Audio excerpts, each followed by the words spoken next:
Hey, welcome to the shop. So if I were to start welding and fabrication today, my first purchase would be an angle grinder, second would be a welder and the stuff to go with that, and the third one would be a welding table because it makes life so much easier. Not only getting it off the ground, gives you an easier way to put your work clamp or ground your parts, also helps you with fit up and fabrication. I'm going to show you this first one that I got, which is a portable welding table, and a couple of the upgrades that I've made over the last few years. This is my first welding table. It's a Nomad from Strong Hand Tools. And as you can see from the top of this thing, it's seen a lot of love.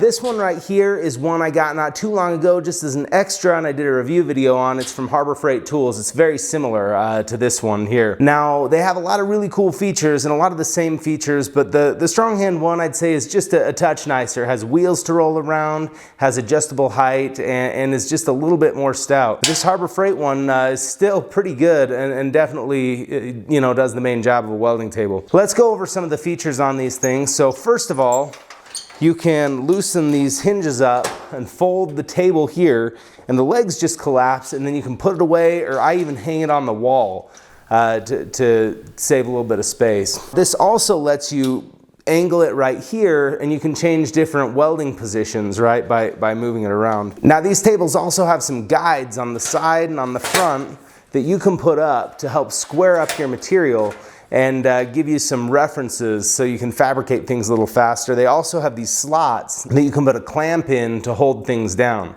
So some really good features to get you started in a portable package that's really lightweight. You can just carry it around, fold it up, take it with you in your truck.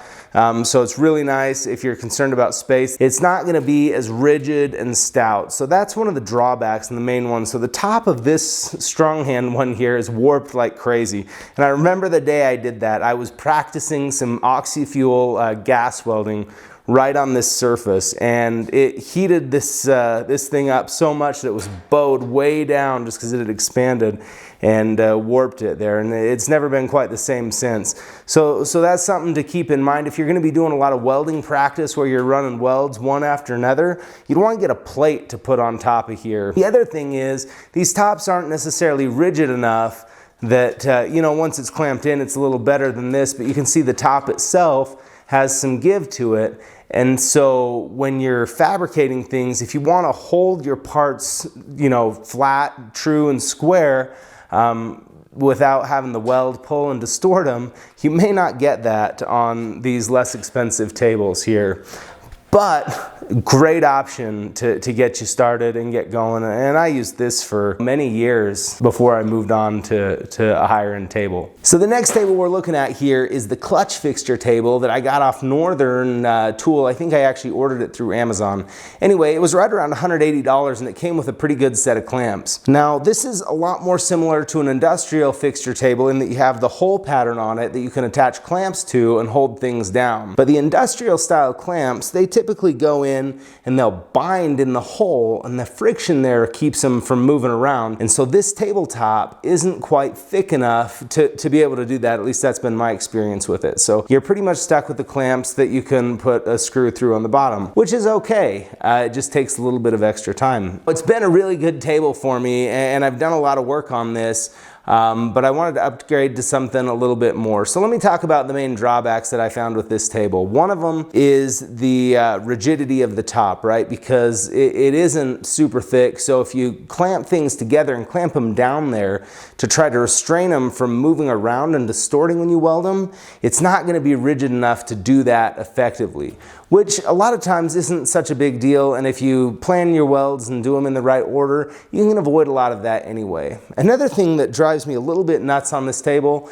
is this brace and bar down here at the bottom, because that makes it difficult to get my feet down underneath to access my TIG pedal without doing a little gymnastics. But really not a whole lot to complain about this, and it's a pretty good option for a lot of people. So these are the clamps that came with it. I keep them in this little plastic box, and they're the traditional bar style clamps, right? You can put them through there and then put a nut on the bottom and use that to hold things in place. It came with these little riser stops that you can put in place, raise things up with. It came with these little V blocks you can use to position round tubing. Came with these bar style stops, as well as a variety of these threaded inserts and other stops and hardware. So you can do a lot of things with this. It just takes a little bit of time to set up, but it's really a pretty good kit for the price, I think. And I'm happy with it. And I'm gonna keep it here in my shop as a backup, as long as it doesn't collect too much junk. All right, well that brings us to the last table, and that's this Langmuir arc flat table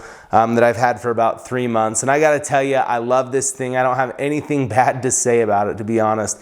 It is quite a bit more than those other tables, but I rarely regret getting something nice. That being said, I really started with really cheap tools and worked my way up. So it's not a necessity, but I definitely love it. Let me tell you some of the stuff that's great about it. It has this really thick top on it, and it's a solid cast iron piece. I did a whole review video about it if you want to check it out in the description, as well as a review on that Harbor Freight table. So I'll link those below. But anyway, it's a nice thick top. It's cast and it has ribs that are cast in it, and they keep it really rigid from moving and twisting around on me. So it's really nice from that perspective. Now, it didn't come with any clamps, but it does fit the standard fixture clamps. So these are some from Strong Hand Tools. I just got a starter kit that I ordered from Fireball Tool, and it works really well. They just slide in here and they bind, and they'll just hold things right in place. There's these vice grip style, as well as some stops and a couple sizes of bars.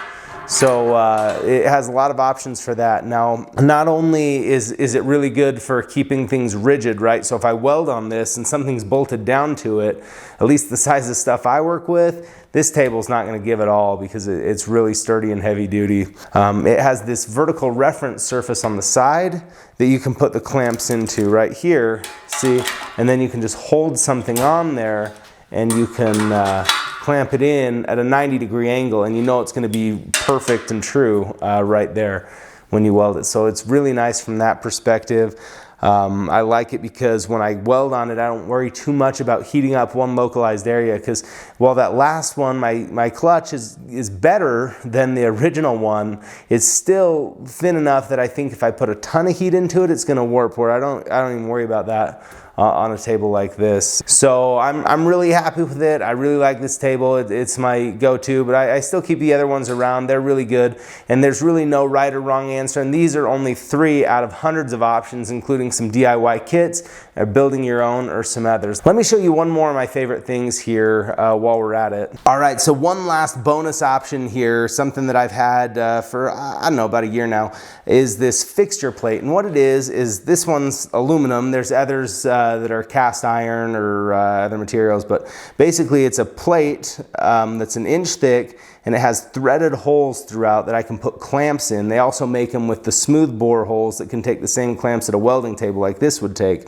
And so what that does is it lets me clamp something down solid and build a little fixture on here that I can use. It was really nice with my previous table because I'd have this more rigid plate when my previous table would warp or pull around a little bit when I'd weld things. Whatever you do, if you're getting started with welding, I'd do something to get a table because it makes a huge difference. Well, thanks for tuning in today. We'll see you next time.